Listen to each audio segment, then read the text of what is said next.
দেশ ও প্রবাস ভাই ও বোনেরা, আজকে আমরা শিখবো আরবি ভাষা। খুবই গুরুত্বপূর্ণ শব্দগুলা, কাজের ক্ষেত্রে খুবই প্রয়োজন। তাই বন্ধুরা, ভিডিওটা না টেনে শেষ পর্যন্ত দেখবেন আর আমার চ্যানেলটি সাবস্ক্রাইব করবেন, পাশে থাকা বেল আইকনটি বাজিয়ে রাখবেন। আমি আর বেশি কথা বলবো না, আরবি ভাষা শিক্ষা শুরু করা যাক। এসমা কালাম হাগি, এটা হচ্ছে আমার কথা শুনো। আমার কথা শুনো বা আমার কথা শুনুন আরবিতে বলে এসমা কালাম হাগি। এখানে এসমা এটা হচ্ছে শোনা বা শুনুন, কালাম এটা হচ্ছে কথা, হাগি এর অর্থ হচ্ছে আমার। তাহলে আমরা শিখলাম এসমা কালাম হাগি এর হচ্ছে আমার কথা শুনো বা আমার কথা শুনুন। কাম রগম সেরি এর হচ্ছে গোপন নম্বর কত। গোপন নম্বর কত আরবিতে বলে কাম রকম সেরি। এখানে কাম এর হচ্ছে কত, রকম এর হচ্ছে নাম্বার।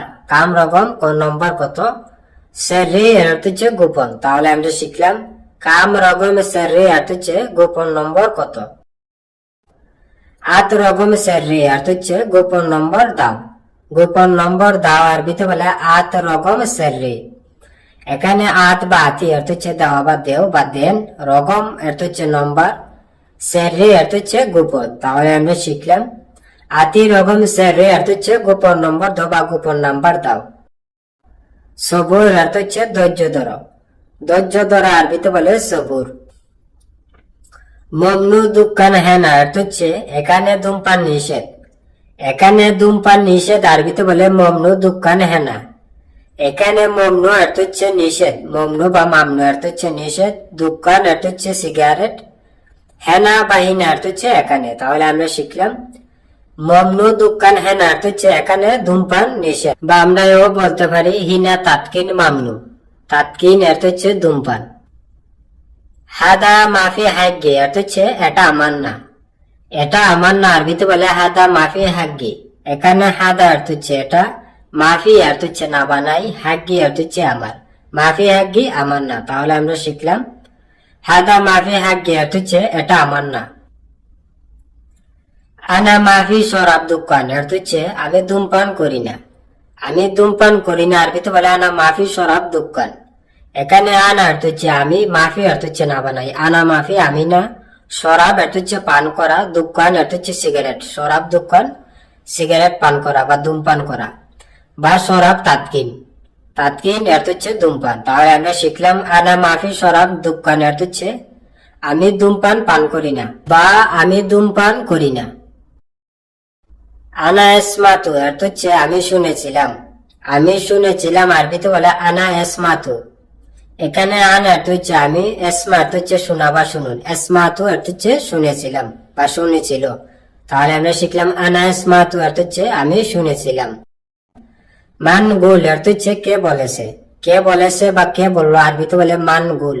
মান অর্থ হচ্ছে কে, গুল অর্থ হচ্ছে বলা বা বলো। মান গুল অর্থ হচ্ছে কে বলেছে বা কে বললো। মুমকিন হিজি অর্থ হচ্ছে হয়তো এসেছে। হয়তো এসেছে বা মনে হয় আসবে আরবিতে বলে মুমকিন হিজি। এখানে মুমকিন অর্থ হচ্ছে হয়তো বা মনে হয় বা সম্ভবত, হিজি অর্থ হচ্ছে আসা বাসন বা এসেছে। তাহলে আমরা শিখলাম মুমকিন হিজি অর্থ হচ্ছে হয়তো এসেছে বা মনে হয় আসছে। আনা মাফি সুফ অর্থ হচ্ছে আমি দেখিনি। আমি দেখিনি বা আমি দেখি নাই আরবিতে বলে আনা মাফি সুফ। এখানে আনা অর্থ হচ্ছে আমি, মাফি অর্থ হচ্ছে না বানাই, সুফ অর্থ হচ্ছে দেখা বা দেখো। মাফি সুফ দেখো না। তাহলে আমরা শিখলাম আনা মাফি সুফ অর্থ হচ্ছে আমি দেখি নাই বা আমি দেখিনি। আহাদ হিজি ওয়াল্লা মাইজি অর্থ হচ্ছে আহাদ আসছে নাকি আসে নাই। আহাদ আসছে নাকি আসে নাই আরবিতে বলে আহাদ হিজি ওয়াল্লা মাইজি। এখানে আহাদ অর্থ হচ্ছে যে কোনো কেউ, নাম না জানা মানুষ, অপরিচিত মানুষকে বুঝিয়ে দেয় যে কেউ আসছে কিনা। হিজি অর্থ হচ্ছে আসা বা আসুন, আহাদ হিজি কেউ আসছে কি। ওয়াল্লা অর্থ হচ্ছে নাকি, মাই অর্থ হচ্ছে না বানাই, হিজি অর্থ হচ্ছে আসা বা আসুন, বা মাইজি আসে নাই, ওয়াল্লা মাইজি নাকি আসে নাই। তাহলে আমরা শিখলাম আহাদ হিজি ওয়াল্লা মাইজি অর্থ হচ্ছে কেউ আসছে নাকি আসে নাই, বা আহাদ আসছে নাকি আসে নাই। কাম রকম জাওয়াল অর্থ হচ্ছে মোবাইল নাম্বার কত।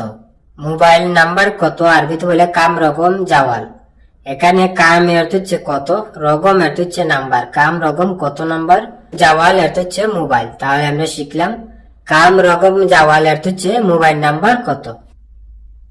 কুল্লু ইয়াম কাম পুলুস অর্থ হচ্ছে প্রতিদিন কত টাকা। প্রতিদিন কত টাকা আরবিতে বলে কুল্লু ইয়াউম কাম ফুলুস।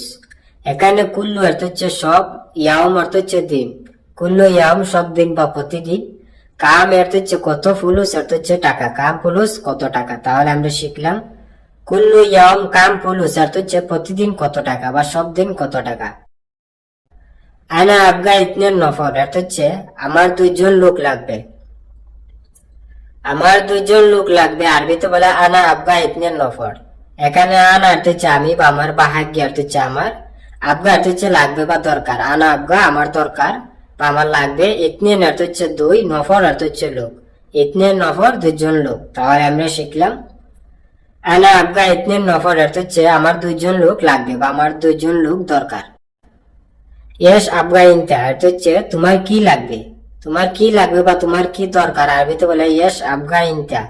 এখানে ইয়েস অর্থ হচ্ছে কি, আবগা অর্থ হচ্ছে লাগবে বা দরকার। ইয়েস আবগা কি লাগবে বা কি দরকার, ইনতা অর্থ হচ্ছে তুমি বা তোমার, বা হাগ্গা অর্থ হচ্ছে তোমার।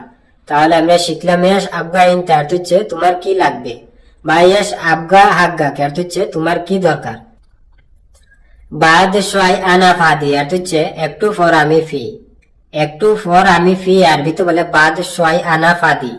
এখানে বাদ অর্থ হচ্ছে ফর বা বাদিন অর্থ হচ্ছে ফরে, সোয়াই অর্থ হচ্ছে একটু, আনা অর্থ হচ্ছে আমি, ফাদি অর্থ হচ্ছে ফি বা খালি বা অবসর।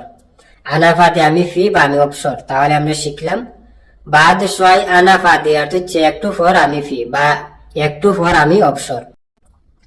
ইনতা মিতা ফাদি অর্থ হচ্ছে তুমি কখন ফি। তুমি কখন ফি আরবিতে বলে ইনতা মিতা ফাদি। এখানে ইনতা অর্থ হচ্ছে তুমি, মিতা অর্থ হচ্ছে কখন বা কবে, ফাদি অর্থ হচ্ছে ফি বা অবসর। তাহলে আমরা শিখলাম ইনতা মিতা ফাদি অর্থ হচ্ছে তুমি কখন ফি বা তুমি কবে ফি। হুয়া হিজি বুকরা অর্থ হচ্ছে সে আগামীকাল আসবে। সে আগামীকাল আসবে আরবিতে বলে হুয়া হিজি বুকরা। এখানে হুয়া অর্থ হচ্ছে সে, হিজি অর্থ হচ্ছে আসা বা আসুন বা আসবে। হুয়া হিজি সে আসবে, বুকরা অর্থ হচ্ছে আগামীকাল। তাহলে আমরা শিখলাম হুয়া হিজি বুকরা অর্থ হচ্ছে সে আগামীকাল আসবে। মিতা হিজি হুয়া অর্থ হচ্ছে সে কখন আসবে। সে কখন আসবে আরবিতে বলে মিতা হিজি হুয়া। মিতা অর্থ হচ্ছে কখন বা কবে, হিজি অর্থ হচ্ছে আসা বা আসবে। মিতা হিজি কখন আসবে বা কবে আসবে, হুয়া অর্থ হচ্ছে সে বা তিনি। তাহলে আমরা শিখলাম মিতা হিজি হুয়া অর্থ হচ্ছে সে কখন আসবে বা সে কবে আসবে। আনারু বা কালা অর্থ হচ্ছে আমি দোকানে যাই। আমি দোকানে যাই আরবিতে বলে আনারু বা কালা। এখানে আনা অর্থ হচ্ছে আমি, রুহ অর্থ হচ্ছে যাওয়া বা যাই। আনা রুহ অর্থ হচ্ছে আমি যাই বা আমি যাব, বা কালা অর্থ হচ্ছে দোকান। তাহলে আমরা শিখলাম আনা রুহ বা কালা অর্থ হচ্ছে আমি দোকানে যাই বা আমি দোকানে যাব। আইওয়া সয়া মু জিয়াদা অর্থ হচ্ছে জি অল্প বেশি না। জি অল্প বেশি না আরবিতে বলে আইওয়া সয়া মু জিয়াদা। এখানে আইওয়া অর্থ হচ্ছে জি বা হ্যাঁ, সয়া অর্থ হচ্ছে অল্প বা কিছু। আইওয়া সয়া অর্থ হচ্ছে জি অল্প, মু অর্থ হচ্ছে না, জিয়াদা অর্থ হচ্ছে বেশি বা অনেক। মু জিয়াদা বেশি না বা অনেক না। তাহলে আমরা শিখলাম আইওয়া সয়া মু জিয়াদা অর্থ হচ্ছে জি অল্প বেশি না।